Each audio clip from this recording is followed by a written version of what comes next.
शुभ समय में आप सभी का स्वागत। आप देख रहे हैं इस समय हमारा विशेष कार्यक्रम जीएसटी, जी हाँ, goods and service tax, one nation one tax. कार्यक्रम के सहयोगी हैं federation of association of Maharashtra, Shah group, importer, exporter and suppliers of stainless steel, complete solution in steel, steel line India, sister concern royal stainless steel, Parth steel and engineering company, special steel and alloys. Nagdevi action committee Nagdevi market में 5 बड़े association हैं, उनके साथ जुड़ी हुई है।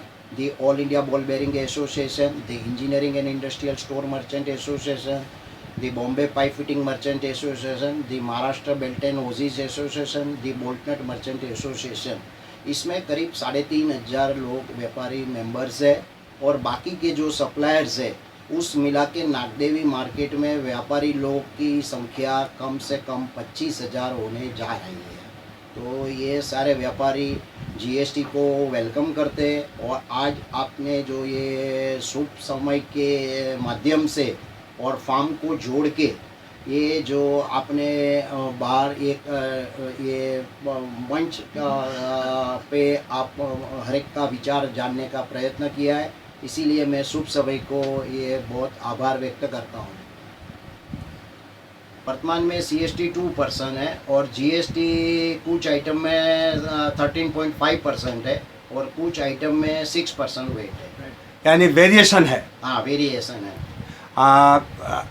इसमें आपको क्या समस्याएं लग रही है कि जीएसटी में हम आपके व्यापारियों को और आपसे सेक्टर को कोई समस्याएं आने वाली हैं? नहीं, ज़रूर समस्या तो आएंगी। पहले तो मैं ये मोदी जी का धन्यवाद करना चाहता हूँ कि ये जो जीएसटी आ रहा है तो व्यापारी लोगों में काफ़ी एक कुतूहल भी है, कुछ समस्याओं भी है और कुछ ऐसा भी है कि भाई हर एक जगह का, हर एक स्टेट का टैक्स एक हो जाएगा। तो इसी से धंधे में थोड़े शुरुआत में तो तकलीफ होएगी, लेकिन बाद में बिजनेस बढ़ेगा, ऐसी सब व्यापारी की उम्मीद है। आपने कहा सीए की बात करी, तो इसका मतलब है कि आने वाले समय में सीए का सेक्टर जो है बहुत बढ़ जाएगा। बहुत बढ़ जाएगा और वो लोग अभी अपने जो नॉर्मल अभी हर एक कुछ ना कुछ ऑडिट करने में भी जो चार्ज लगाते हैं, ये चार्ज लगाते, तो ये सारे हम लोग उनके ऊपर निर्भर है। तो ज़रूर एक तरफ से व्यापारी लोग के ऊपर ये बर्डन आएगा कि सीए अपने जो है वो भी रेम्यूनेशंस वगैरह जो वो सब आगे बढ़ा देगा। दूसरा, मुझे एक बात मैं आपको यहाँ पे क्रांति जी ये बात बताना चाहता हूँ कि एक व्यापारी में अभी जब से ये जीएसटी की जोरदार मूवमेंट चालू हो गई है, कई जगह पे सब सेमिनार हो रहे हैं। तो सेमिनार में भी हमारे एक एसोसिएशन ने भी सेमिनार रखा था।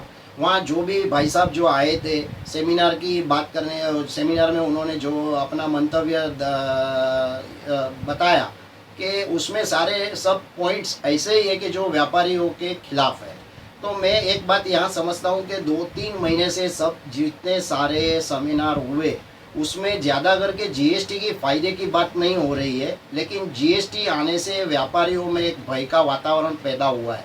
किस तरह से कि एक्साइज भरा हुआ माल, ये जब जीएसटी आएगा तो स्टॉक में जो अपना एक्साइज भरा हुआ माल है उसमें रिबेट मिलेगा कि नहीं मिलेगा। तो आजकल कोई ऑर्डर नहीं देता है, बारगांव से भी एक ऑर्डर भी नहीं आता है। पूरा नागदेवी मार्केट देखो आप, या तो दूसरे मार्केट भी देखो, मतलब ट्रांजैक्शन नहीं हो रहा है, कम से कम हो रहा है, नहीं हो रहा है। व्यापारी लोग को एक बोझ है कि अपने स्टाफ के ऊपर भी सैलरी कैसे देवे, क्या देवे। तो इधर ये मार्केट में करीब समझ लो 1 करोड़ से जिसका 10 करोड़ का भी टर्नओवर है, ऐसे यहाँ व्यापारी ये नागदेवी मार्केट जुड़ा हुआ है। एक तरह से कह सकते हैं कि सुनी सुनाई बातें हुमस फैला रही है, सही जानकारी अभी तक व्यापारियों को नहीं मिल रही है। और पक्का बात है, जरूर ये फार्म के माध्यम से हमारे अध्यक्ष महोदय श्री विनेश मेहता और जनरल सेक्रेटरी जो आशीष मेहता है, ये जीएसटी के बारे में करीब 2 महीने से लगातार मेहनत कर रहे हैं और सारे व्यापारी प्रतिनिधियों महाराष्ट्र के जितने व्यापारियों का वो जिस तरह से ध्यान रखते हैं, तो उनका भी मैं शुक्रगुजार हूँ। और आप यहाँ पे आके आज हमारी जो मुलाकात की वो बहुत शुक्रगुजार है।